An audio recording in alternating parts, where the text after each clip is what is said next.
Hey everybody, my name's Jeff from Spectator Behavior. I'm going to give you a quick beginner's guide to some of the XFL basics and major rule differences, along with various things about how the XFL is going to work.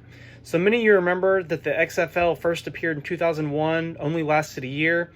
This is the second go at it, and the schedule is going to be a 10-week regular season with no byes. This is going to be 8 teams this year, 4 in the East, 4 in the West. And then they're going to have a playoff with the number 1 seed facing off against the number 2 seed from each of the divisions. And it's going to be the equivalent of like an NFC, AFC championship game.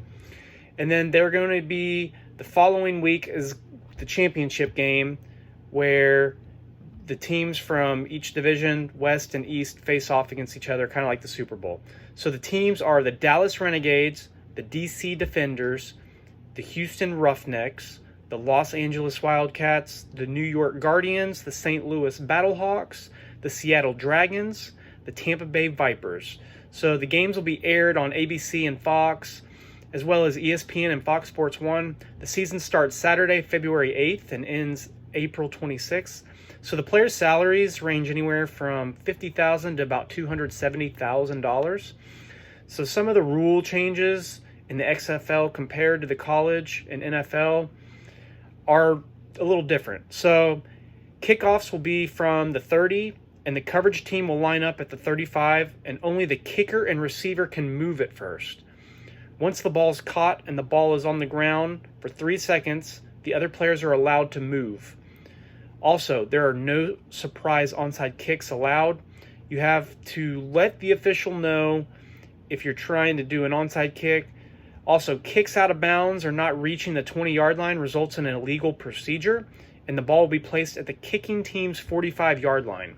Now, a double forward pass is going to be allowed in the XFL, just as long as it doesn't cross the line of scrimmage until the second pass. So look for the second throws to be made by a lot of offenses and be wide open for multiple players to be throwing, all across the field. So now for the extra point attempts, there are 3 different options for the point after touchdown. Teams only get 1 attempt at this. So there is the play from the 2-yard line worth 1 point, play from the 5-yard line worth 2 points, and a play from the 10-yard line worth 3 points. Now, defenses, they can score if it returns whatever point total the offense was attempting into the end zone.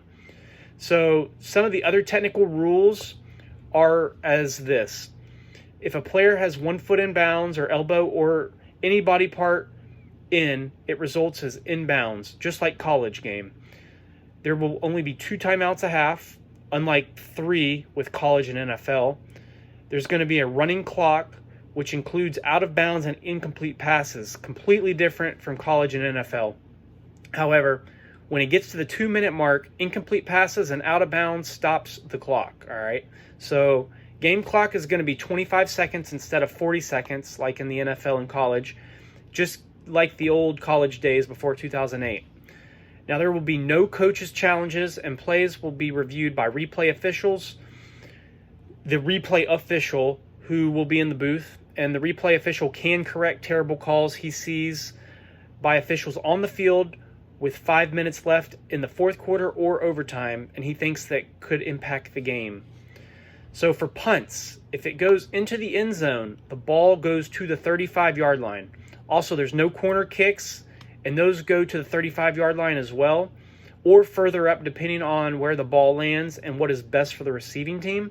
Now, the punt team can't cross the line of scrimmage until the punt is kicked.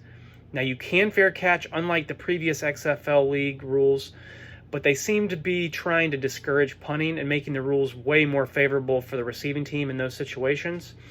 Now, overtime will consist of 5 rounds for the offense to score, and the defense can't score during the overtime.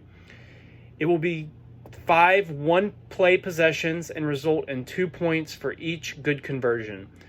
Teams alternate, such as the play, and then they will play until one team is mathematically eliminated.